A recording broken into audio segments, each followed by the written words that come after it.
Assalamualaikum warahmatullahi wabarakatuh. Perkenalkan, nama saya Gita Maulida, NPM 140310170004 dari Prodi Fisika FMIPA Universitas Pajajaran. Di sini saya akan menjelaskan mengenai aplikasi dari distribusi Fermi-Dirac, yaitu emisi termionik. Lanjut mengenai aplikasi dari distribusi Fermi-Dirac, yaitu emisi termionik. Tentu saja kita harus mengetahui dulu dasar-dasarnya, yaitu kita harus mengetahui energi Fermi. Energi Fermi merupakan tingkat energi tertinggi yang ditempati oleh suatu elektron ketika pada suhu 0 derajat Kelvin atau pada keadaan yang dasar.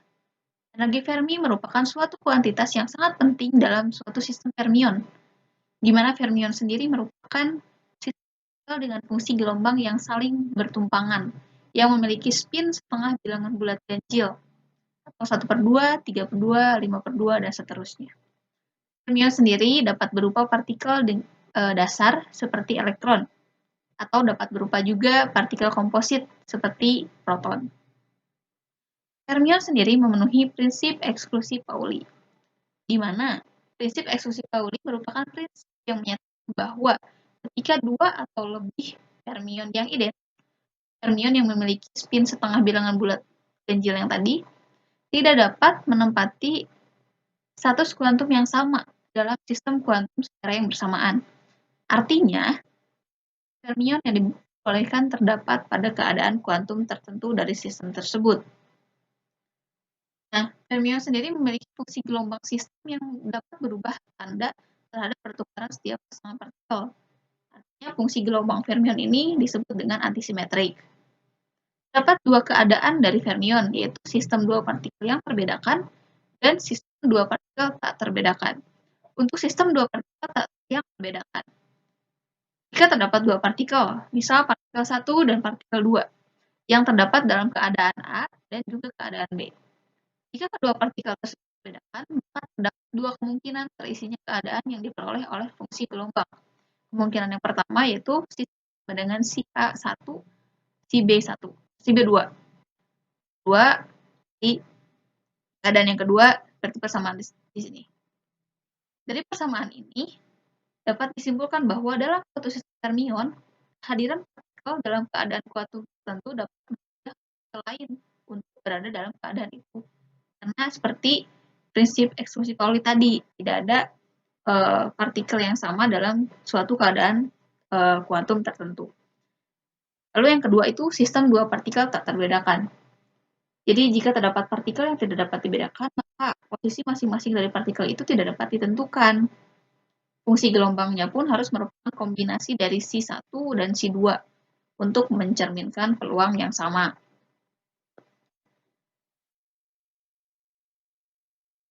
Selanjutnya adalah distribusi Fermi-Dirac. Jadi seperti yang diketahui bahwa distribusi Fermi-Dirac itu merupakan bagian dari ilmu fisika yang menggambarkan energi partikel tunggal dalam sistem yang terdiri dari banyak partikel yang identik yang memenuhi larangan Pauli. Nah, distribusi Fermi-Dirac ini memiliki satu ciri yang menarik yang tidak dapat dijumpai dalam distribusi Maxwell-Boltzmann ataupun dalam Bose-Einstein, yaitu ketika bersuhu 0 derajat Kelvin, fungsi distribusi Fermi-Dirac itu tinggi pada energi tertentu atau pada energi yang maksimum. Dalam hal ini, semua fermion akan terkumpul pada tingkat energi di bawah energi maksimum dengan kerapatan yang pertama. Tiap keadaan energi ini akan diisi oleh dua fermion dengan arah spin yang berlawanan. Karena tadi tidak ada fermion yang arah spinnya sama atau spinnya sama. Nah, di atas energi batas tersebut tidak ditemukan satu fermion pun. Artinya di atas energi batas tersebut tuh keadaan energinya itu kosong. Distribusi Fermi-Dirac ini memiliki syarat, yaitu partikelnya tak terbedakan, keadaan energi hanya dapat diisi oleh satu partikel, atau harus kosong, atau memenuhi prinsip eksklusi Pauli. Itu berlaku untuk fermion, seperti elektron, proton, neutron, dan lain-lain. Distribusi Fermi-Dirac ini dapat dituliskan dengan persamaan seperti ini, di mana mu merupakan potensial kimia dan Fe adalah peluang suatu partikel untuk berada di tingkat energi E. Nah, dapat lihat dari grafik ini dapat melihat dua keadaan, yaitu untuk T sama dengan 0 dan juga untuk T lebih besar dari 0. Untuk keadaan yang pertama, untuk T sama dengan 0, di sini dapat dilihat dua keadaan, yaitu ketika E kurang dari EF akan bernilai 1, dan ketika E lebih besar dari EF akan bernilai 0. Dengan kata lain, pada suhu T sama dengan 0, semua tingkat energi E kurang dari EF akan terisi penuh oleh elektron. Tapi ketika keadaan E lebih besar dari EF, itu akan kosong. Keadaan yang kedua yaitu T lebih besar dari 0. Di sini ada 3 keadaan, itu E kurang dari Fe, itu nilainya itu kurang dari 1. E sama dengan Fe, nilainya sama dengan setengah, dan E lebih besar dari Fe, nilainya lebih besar dari 0. Dalam hal ini berarti tingkat energi di atas Fe itu sudah terisi sebagian, dan di bawah Fe menjadi kosong sebagian. Dari grafik ini juga dapat dijelaskan bahwa ketika tingkat energi E makin tinggi, maka peluang untuk tetap diam semakin kecil. Artinya peluang fermion ini untuk loncat akan semakin besar. Sehingga tingkat energi yang lebih tinggi dari EF juga ada yang terisi atau memiliki suatu peluang. Selanjutnya akan dijelaskan mengenai emisi termionik atau salah satu aplikasi dari distribusi Fermi-Dirac.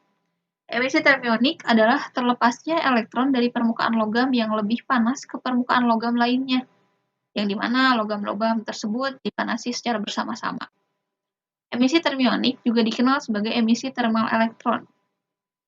Nah, proses ini sangat penting dalam pengoperasian berbagai perangkat elektronik dan dapat digunakan sebagai pembangkit daya atau pendinginan. Emisi termionik ini yaitu emisi partikel-partikel bermuatan, bisa itu elektron ataupun ion, dari permukaan suatu penghantar karena suhu yang tinggi. Emisi ini terjadi karena elektron atau ion-ion di dalam penghantar itu mempunyai energi kinetik yang cukup besar untuk melepaskan diri dari ikatan permukaan suatu zat. Bisa dilihat dalam gambar ini, jika memanaskan logam, maka si elektron ini, suatu elektron ini akan terpancar ke semua penghalang di sini. Tapi dia juga akan, ketika mendidih, dia juga akan kembali jatuh lagi.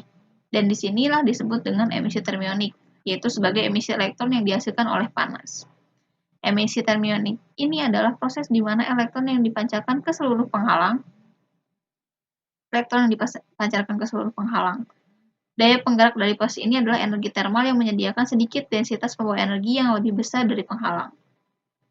Atau bisa dibilang dengan emisi termionik ini lebih jelasnya, ketika pada suhu yang cukup tinggi, suatu elektron itu dapat keluar dari permukaan logam.